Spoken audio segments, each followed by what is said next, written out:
Hello, everybody.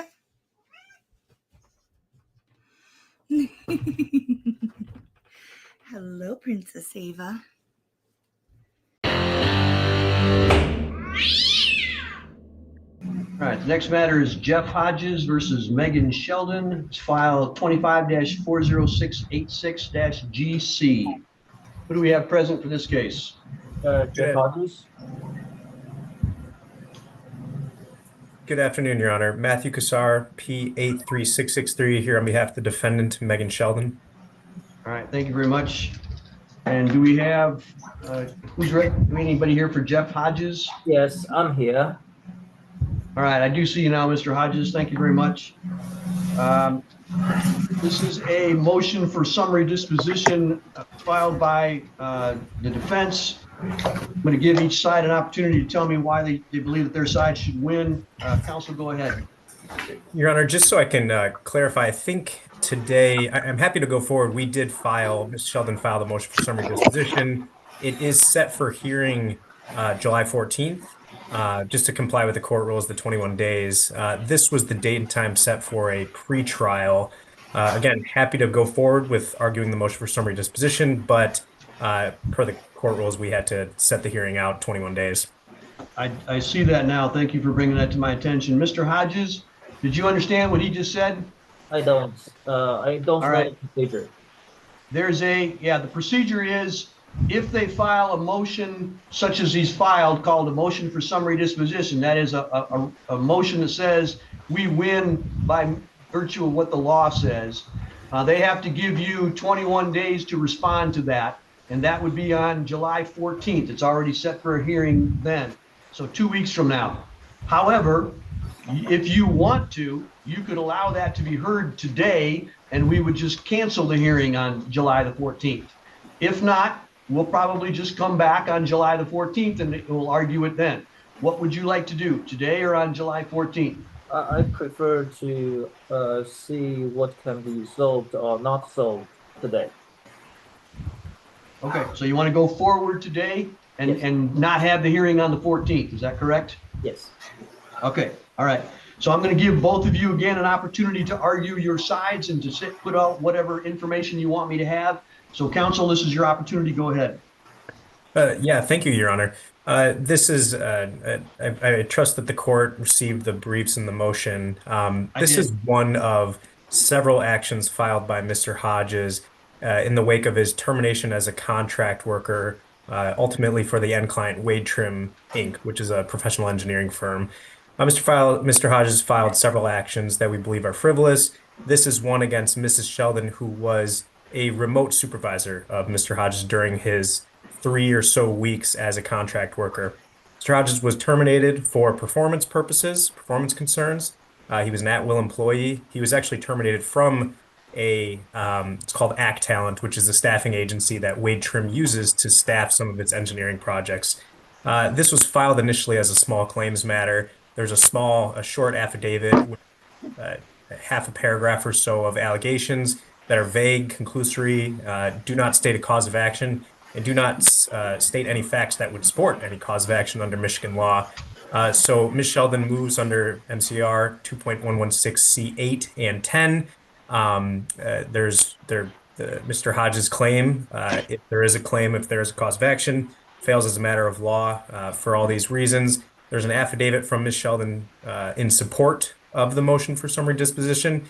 And I will note, Your Honor, that because Mr. Hodges has not responded, ordinarily, in order to defeat a motion for summary disposition, he would need to respond with an affidavit or evidence of his own to rebut the arguments that are stated in our motion for summary disposition. That hasn't been done. Again, I'm not sure that there would be any reason to do that because, again, there's no cause of action. What it suggests is a wrongful discharge, but he was an at-will employee, not even an employee of Wade Trim. He was a contractor, and at-will employees can be terminated at any time for any reason or no reason. We go into our briefs, and I'll just be brief, no pun intended, but be brief. If there was a cause of action for fraud. That hasn't been pled because all the elements have not been established. If there's a cause of action for intentional infliction of emotional distress, that too fails under Michigan law. And if there was a cause of action for wrongful discharge, as I stated again, under Michigan law, that's not viable. For these reasons, we request that the court dismiss this case. And that's it. Yep. All right. Mr. Hodges, how do you want to respond? First, I'm aware of the at-will law, but my termination is illegal because I'm a protected employee under the federal laws, and I clearly state so. Seems like the other end has problems of the comprehension, so that's problem one. So I filed a small claim lawsuit against Megan Sheridan for her deceptive action to lie to me for a meeting 2 hours away to drive that incurred significant travel expenses on the last day of the snowstorm here in Michigan. And potentially criminal activities has occurred because after I was unwilling to settle initially, someone in Wade Trim made a false accusation on me, accusing me as a terrorist, trying to get me arrested. And the police report is available in Kent County Sheriff Office. And the CFS number is KSP-0123167-2025. But of course, the prosecutor see the content is nonsense, so they decline to press the charge. And through this process of the bogus baseless attack to fabricate me as the terrorist, online stalking has occurred. So as an additional discouragement of further actions like that, because someone in Wade Trim stalked me online, collecting information, and that includes the CEO of the Wade Trim. So I have to file additional lawsuits to the CEO directly himself to discourage future escalation of the harmful activities against me. Your Honor, may I respond? Sure. So I want to respond to each point made. First, Mr. Hodges, one, did not plead that he's a protected class, and two, there's no evidence obviously offered that he would be a protected class. There's nothing that would suggest that he was anything other than an at-will employee. Also not an at-will employee of Wade Trim or Miss Sheldon, who's the defendant in this case, which was just one of his remote supervisors. Two, he said he incurred travel expenses on the day that he was terminated. If he did, he was reimbursed for everything, and these proofs are in our papers, so that allegation does not hold any water. And three, the quote unquote accusation of Mr. Hodges as a terrorist is not true. If you look at, I believe it's Exhibit 2, the Miss Sheldon affidavit. Exhibit A to Miss Sheldon's affidavit is a compilation that Wade Trim's Human Resources Department collected of Mr. Hodges' public LinkedIn comments that indicate that he is notorious for filing lawsuits and also has several threatening and violent comments against employers and supervisors and the like, which is why Mr. Hodges was reported to local law enforcement as Wade Trim's Human Resources Department was concerned for the safety of their employees. And as you mentioned, filing a lawsuit against the CEO, that is also a lawsuit pending before Your Honor. And we have also filed a motion for summary disposition in that case and seeking sanctions for filing frivolous cases against Wade Trim and its employees. That lawsuit obviously is not up for today. It's coming for hearing on July 21st, but we will be seeking the same dismissal and also costs and fees in order to have to defend against that case. In addition, Mr. Hodges filed a petition for a personal protective order against Mr. Andrew McCune, who's the president and chief executive officer of Wade Trim. This is also a frivolous filing, also requiring Wade Trim, Mr. McCune, and Ms. Sheldon to incur legal fees by way of a frivolous lawsuit. Again, there's no cause of action here. There's no facts that would support a cause of action, and it requires, and there's no evidence to rebut the now unrebutted evidence attached to our briefs that establishes that summary disposition in favor of Ms. Sheldon is proper. All right. Mr. Hodges, what information do you have to support your claim that you are a protected individual under federal law? In the email communication, I told, who was it? Megan Sheridan, that I'm a protected employee. And due to the underlying reasons for the protection, I need the reasons to notify them. And because of the email correspondence, since April, I was terminated because of this. And I still haven't heard you tell me why you're a protected individual. What status do you have that would allow you to be protected under federal law? I'm protected under American Disability Act due to various disability conditions. Thus, I have such as what? Where such as this. So I need. Have you submitted any of that documentation with your responses to this court so that I can determine whether or not you're a person that has a disability? How should I submit the information? You do it the same way you sent in information on anything. You filed a complaint with this court. That's when you put in. That's how you put in the information. You drop it off at the court, or you mail it. However you got the original information here, that's how you get that here. So okay. Have you submitted any documentation to support your disability claim? They are here on my side, but not on your side yet. Well, there's nothing I can do about it. You haven't submitted it. You haven't sent it into the other attorney. You haven't sent it into the court. So there's nothing that I can look at to determine whether or not you actually have a disability claim there. Just showing me a pill bottle and papers doesn't do any good at all. Given that situation, I do have some additional information here. I don't know how visible this is. It's almost invisible. I can't tell what it is at all. Okay, fair. Then I will not try that. Is there a way to request a hearing at a later date after I submit the information related to this?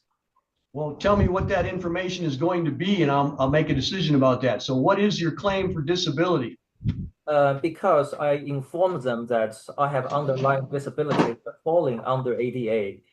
And that's a conclusion. That's a conclusion, sir. I don't want a conclusion. I want you to tell me what facts you have that prove that you have a disability of some kind. Okay. You have a doctor. Do you have a doctor telling you that you have a disability? Yes, I do. And the doctor says that you can't work, or that you have limitations or restrictions on your work? Yes. And who is that doctor, and what are the limitations or restrictions?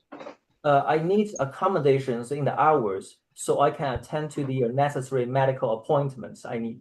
Who is the doctor, and what are the limitations? Where my psychiatrist, like Angela Schutte, the psych nurse, and my psychological therapist, Daniel Shefford, and I need additional psychological evaluation to make further determination of the condition, to make better treatment. Then you don't have a disability if you need further confirmation of that. That you might want to go for a disability, but you don't have one right now. Do you have a disability from a doctor that says that you cannot work, or you can only work with limitations? I have that. Where? The disability is established, and it was diagnosed of me as early as 2018. And that's the record I always have. And that's the record I always inform the employers that I have a disability and I need accommodation. So that's step number one. So I'll keep that in the back of my mind for a minute to determine whether or not we need to have a further hearing on your disability. The next step is, even if you had a disability, how is Ms. Sheldon the one who fired you?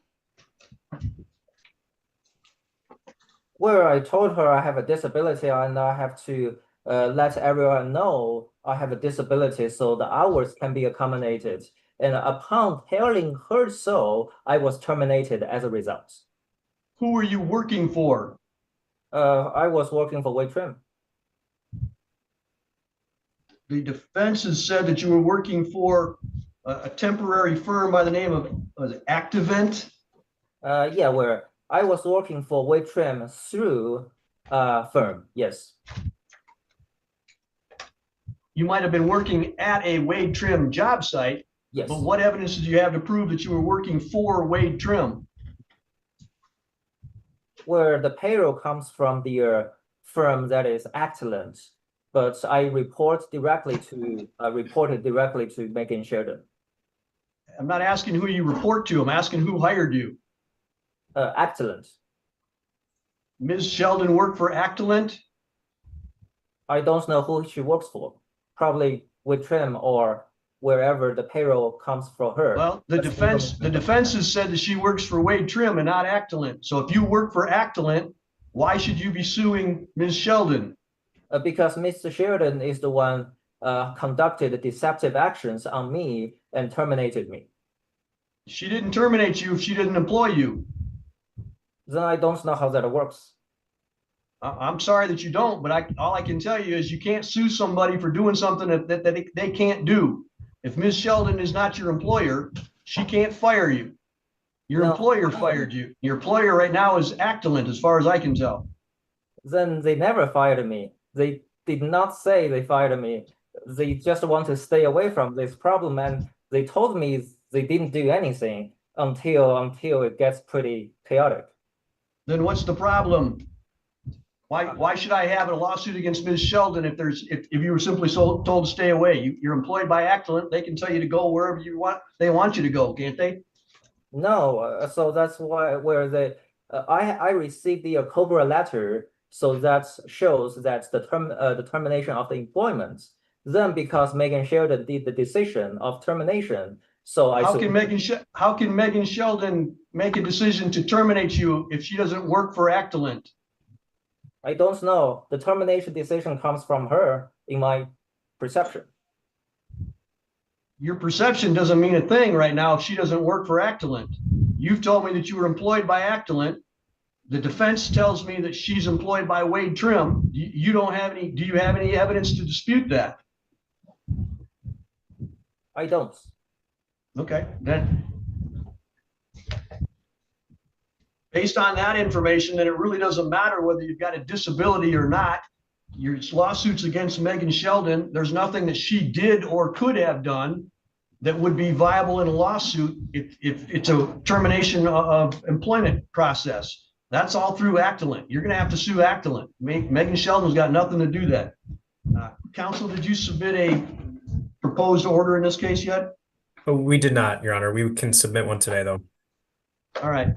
Please do so, indicating that I find for the defense for the reasons stated on the record, and I'll sign that once it's submitted here. Thank you very much. All right, that's all for today. Thank you. Be safe, be well, sleep sweet, and much love.